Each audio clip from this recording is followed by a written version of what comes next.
وہ چیزیں عرض کرنے کی کوشش کروں گا کہ جو روزے کی حالت میں مکروہ ہیں یا مکروہ نہیں ہیں۔ سرکار دو عالم صلی اللہ علیہ وآلہ وسلم نے ارشاد فرمایا کہ جو بری بات کہنا اور اس پر عمل کرنا نہ چھوڑے تو اللہ کو اس کی کچھ حاجت نہیں کہ وہ سارا دن کچھ کھائے بھی نہ اور پیے بھی نہ۔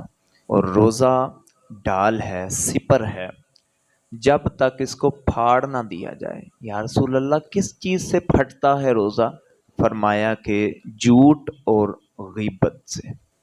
کون سی چیزیں مکروہ ہیں روزے کی حالت میں اور کون سی چیزیں غیر مکروہ؟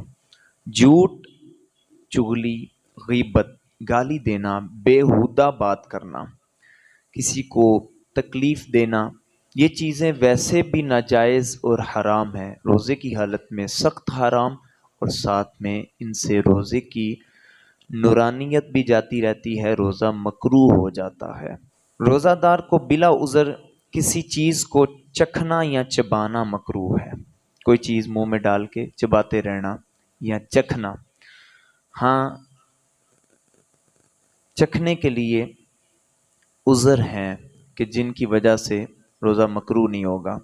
عورت کا شوہر بڑا بد مزاج ہے کہ نمک کم یا زیادہ ہوگا تو وہ ناراضگی کا اظہار کرے گا۔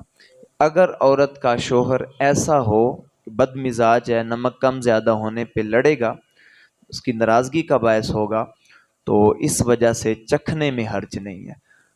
اور بچہ ہے وہ روٹی کا ٹکڑا چبا نہیں سکتا، اور کوئی نرم غذا کوئی نہیں ہے، اور پاس کوئی ایسا بندہ بھی کوئی نہیں جو چبا کے اس کو دے دے، تو بچے کو چبا کے دینے میں حرج نہیں ہے۔ لیکن چکھنا کیا ہے یہ بھی ذہن میں رکھ لیں کہ چکھنا یہ نہیں ہے کہ تھوڑا سا کھا بھی لینا، کھا لینے سے تو ویسے بھی روزہ ٹوٹ جائے گا اور احکام پائے جانے کی صورت میں کفارہ بھی لازم آئے گا۔ لیکن چکھنا کیا ہے کہ زبان کے ساتھ اس چیز کو لگانا، جس چیز کو چکھ رہا ہے، سالن وغیرہ زبان کے ساتھ لگانا، ٹیسٹ محسوس کر کے اس کو تھوک دینا، حلق میں کوئی چیز نہ جائے، حلق میں کوئی ذرہ نہ جائے، یہ چکھنا ہے۔ کوئی چیز خریدی، اس کا چکھنا ضروری تھا کہ نہیں چکھے گا تو ایسی صورت میں چیز ہی کو ناقص چلی جائے گی، نقصان ہو جائے گا، تو اس میں چکھنے میں حرج کوئی نہیں ہے، یعنی مکروہ بھی نہیں ہے۔ چوتھی چیز یہ کہ بیوی کا بوسہ لینا، بیوی کو گلے لگانا، بدن کو چھونا مکروہ نہیں ہے۔ ہاں یہ اندیشہ ہو کہ انزال ہو جائے گا، منی نکل جائے گی، یا جماع میں مبتلا ہو جائے گا، تو اس صورت میں مکروہ ہے۔ ہونٹ اور زبان چوسنا روزے میں مطلقاً مکروہ بات ہے۔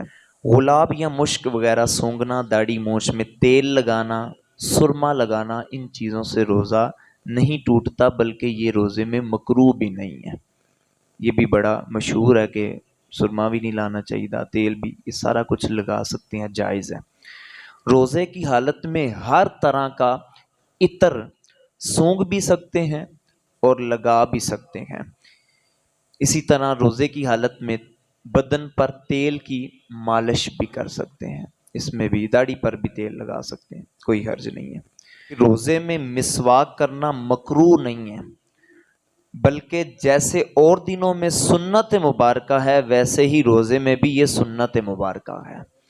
بلکہ مسواک کے بغیر 70 نمازیں پڑھی اور مسواک کر کے ایک نماز پڑھی تو یہ ان 70 سے افضل ہو جائے گی۔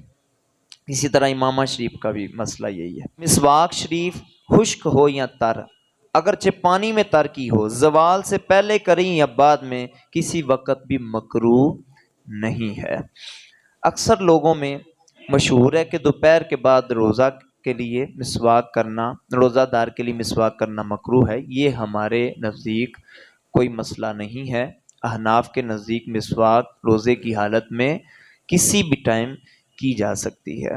اگر مسواک چبانے سے ریشے چھوٹیں، یعنی اس کے چھوٹے چھوٹے جو داغے نما ہوتے ہیں وہ ریشے چھوٹیں یا مزہ محسوس ہو تو ایسی مسواک روزے میں نہیں کرنی چاہیے۔ آپ کو پتہ ہے کہیں مسواک جیسے زیتون وغیرہ کی لکڑی ہوتی ہے اس کو کرنے سے وہ جاگ سی بن جاتی ہے، تو حلق میں اس کا مزہ محسوس ہونا بہت قریب ہوتا ہے، خطرہ ہوتا ہے، تو ایسی مسواک نہ کریں، یہ سکھ چین وغیرہ کر سکتے ہیں۔ اگر روزہ یاد ہوتے ہوئے مسواک چباتے یا دانت کو مانجتے ہوئے اس کا کوئی ریشہ یا کوئی جز حلق سے نیچے اتر گیا اور مزہ حلق میں محسوس ہوا تو روزہ ٹوٹ جائے گا۔ اگر اتنے سارے ریشے حلق سے نیچے اتر گئے کہ چنے کی مقدار سے زیادہ تھے، حلق میں مزہ نہ بھی محسوس ہوا، تب بھی روزہ ٹوٹ جائے گا۔ ایسا کام کرنا روزے کی حالت میں کہ جو بہت باری بار ہے، بڑی محنت کرنی پڑتی ہے اس پہ، تو ایسا کام کرنا بھی روزے کی حالت میں مکروہ ہے۔ جیسے تندور پہ کوئی کام کرتا ہے، گرمی کا موسم ہے، تو ایسا کام کرنا کہ جو بہت زیادہ مزدوری لیتا ہے، بہت زیادہ محنت کرنی پڑتی ہے، کہ اندیشہ ہے کہ روزہ ٹوٹ جائے گا، تو سارا دن اتنی محنت کرنے کی اجازت نہیں ہے، مکروہ ہے ایسا کام کرنا۔ جو زیادہ محنت کرتے ہیں ان سے شریعت یہ گزارش کر رہی ہے کہ بھائی جان رمضان کا مہینہ ہے، تھوڑا 2-4 گھنٹے کم کام کر لو تاکہ تمہارا روزہ بچ جائے۔ اللہ پاک ہمیں عمل کی توفیق عطا فرمائے۔ الصلاۃ والسلام